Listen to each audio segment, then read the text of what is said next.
He threw his hat on the deck. How could you have lost them? It's not like you can't tell where they're going, and don't tell me a planet had some hiding spot for them. The officer quivered in terror, just like he should. He should fear the wrath that was about to rain down upon him for making Sheriff Justice lose his quarry.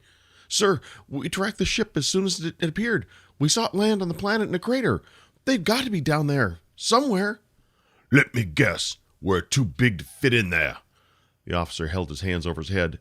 Yes. B.T. Justice slapped his riding crop on the council. I don't want excuses. I want answers. How are we going to get in there and after them? Sir, they can't go anywhere. We know where they went. It might just be a matter of waiting them out for them to come back. Son, as much as I'd like to sit here and wait for that rat to poke its head out of that hole so I can snap it off, I'm not going to do that. We need to go in there after them. The officer looked at the council, confused. I don't handle navigation. He turned around and slouched over his counsel. Who is in charge of navigation? He didn't care if his question sounded like a threat. He was going to catch the crew of the SS Acid Rat, and he was going to do it today. Nothing would get in his way this time. Nothing. Not even if he had to force the ship down that tiny hole after them. He was going to pull them out of there.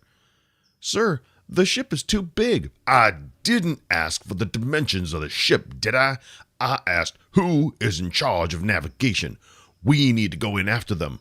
They are right there. Sheriff Justice pointed at the screen. A large red circle shrank and grew over the hole where the SS Acid Rat had disappeared. Now, who is in charge of getting us down there? I'm in charge of navigation. Finally, someone intelligent. Son, get us down on that planet. Right there. That hole. You see it? Right. That's where we need to be. The officer looked pale as he adjusted his glasses and swept his greasy black hair out of his face. Sir, we can't go down there. The SS Acid Rat is a small cargo vessel. Our ship is designed to capture ships of that size and even a little bit bigger. If we try to go down into that hole, we'll run into any number of problems. We could get stuck. We could sink into the ground. You know, we don't know anything about the surface of this planet. It's a rogue that shouldn't be here. He hit the officer with his hat. I didn't ask for a lesson on planetology. That's not a real science. I ordered you to move this ship into that hole so we can capture our prey. You heard him taunt me. You heard that. He knows he's breaking the law, and he's going to try and get away with it again. We're breaking the law by being outside the sphere of control of our planet star. Again, Buford hit the officer with his hat. Quit being a wise apple. Will anyone fly this ship down onto that planet? Junior, get over here and order these men to do what I tell them. Didn't these so-called officers understand the importance of capturing a criminal? There wasn't time to just sit back and wait. They'd get away. They would sneak out of that hole and take off. He wasn't about to allow that to happen. Junior! Daddy, sir, what's wrong? Junior, we've got them cornered, but your crew won't do what I'm asking. Sheriff Justice couldn't believe he was about to ask his son to do something. You need to explain to them the situation. I don't know any of these people. Well, most of them asked for transfers once we got home, and you were... Justice clamped his hand over his son's mouth. Don't you dare say another word in front of the crew. I just need you to get them to do what I'm telling them to do. Junior walked around his father and knelt to speak with each man. There were nods and smiles.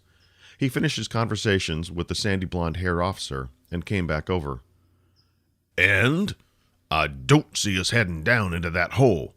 What's going on? Why are we still up here? I think the first thing we need to do is get you a hamburger and a few minutes to calm down. I do not need to calm down. Junior held his hands up. Then Stan and I can take you on a smaller cruiser and we can go down there and look around. Who's Stan? Justice didn't like the thought of leaving the apprehension. There was a lot to do here, and men without their leader could run amok. He'd seen it before. The men needed a disciplined leader. Junior motioned for the sandy blonde officer to join them. Daddy, sir, this is Stan Gumpshaw. He's in charge of the smaller craft on board. And you're telling me that the only way I'm going to get down there and make sure my quarry has not gotten away is to let this officer fly me down there? I'll come along too, Junior shrugged. He didn't like being pushed off the bridge, and that's what this felt like, as if Junior was placating his old man to ease the minds of the rest of the crew. Their parents should have beat them a few times when they were kids to make sure they'd listen to someone in a position of authority. As it was, they all just looked at him like he'd lost his mind. He didn't need them. He didn't need any of them. If the only way to capture the SS Acid Rat and his crew was to go down to the planet with Junior and this Stan fellow, then so be it. He'd do just that. Sheriff B.T. Justice put on his hat and turned. He had never been on one of the smaller ships, but he knew where they were kept. They were for the rest of the crew, not for the leaders. Can we take suits aboard us, so when we find the SS Acid Rat we can leave the smaller ship and go aboard? Stan said, Yes, that's possible, sir. If they had a large enough airlock, we can get the entire ship on board. It's a small 4-man shuttle. And just how long will it take for this little shuttle to be ready? He emphasized shuttle to let them know how disappointed he was with this situation. It's ready to go. I sent instructions down, and the hangar crew will have it ready as soon as we get down there. Junior, I know I was away for some time. Yes, Daddy. When did you hire this monkey to do your talking for you? Both of them looked shocked. Justice stopped, turned, and put his riding crop on Stan's chest. When I want an answer from you, I'll ask you. Until then, I'd like you to shut your hole. He moved the riding crop to Junior's chest. I'll be talking to you and expecting you to answer. Am I very clear on that? Yes, sir. He patted Junior's face. Good boy. Stan got a dark stare. The boy had said too much already, and Buford didn't like that. If his son was supposed to be in charge of the police cruiser Apprehension, then Junior should be the one doing the talking, not letting some wet-behind-the-ears rookie talk for him. Let's go. We've got a rat to catch. Daddy, sir, I think you'll like the new mini-cruisers. The old ones were all blocky and clunky. These new ones look so much better. Justice stopped. What was wrong with the old ones? You do know I was the one that picked out those models, right? Those were the latest models, faster than anything else in our system, and you let them go? Well, while you were away, I did some, changes. Junior and Stan exchanged a look and nodded at each other. I think you'll like them. All he could do was stare at his son. The boy had made a decision? Even if it went against everything he tried to put in the boy's head over the years, he'd made a decision. These new mini-cruisers had damn well better be comfortable. The last thing he wanted to do was fly down to a planet in an uncomfortable little cruiser. Entering their hangar, BT did not like the look of the new vehicles. He'd been used to the squarish ones he'd ordered. They made the place look full, and they fit in, just like stacking boxes. These new ones didn't nearly fill the space like the old ones did. They were rounded with sleek curves and looked more like something kids would be gallivanting around the galaxy in, not something a police officer would be chasing those criminals in. Even the big blocky lights had been replaced with slim light bars. BT Justice shook his head. Which one are we taking? Over there.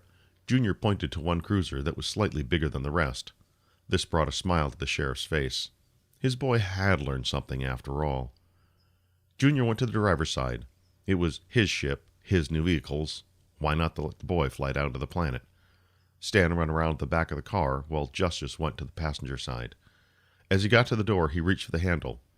As he got to the door and reached for the handle, his hand met Stan's, as they both reached for the door handle to the front. I beg your pardon. Where do you think you're going? Well, sir, I was going to ride up front. Stan looked surprised, as if this had been a foregone conclusion. Is your name on this door? Does it say, Stan sits here? Do you outrank me? No, sir. Well, then, sit your little hiney in the back seat. Again, Stan and Junior exchanged a look. Junior tilted his head to indicate that Stan should sit in the back. BT Justice tried not to notice Stan's indignant sigh. Junior, the sheriff said as he sat in the car, sliding down into the plush seat and putting his hat in his lap with his riding crop, you need to have better command of your crew. You can't just let them walk all over you like that. Do you understand? How would it look if you were on the bridge and something like this happened? Everyone would know that you were some candy-ass pushover. Now, do you want that, son? No, Daddy. Sir, in front of the other crew members, how many times? Junior fired up the engine. This caused BT's eyebrows to rise. He had expected something silent, but this had a rumble of power. He tried to keep his smile to himself. The vehicle raised. Junior radioed for the lock to be opened, and they flew out into space.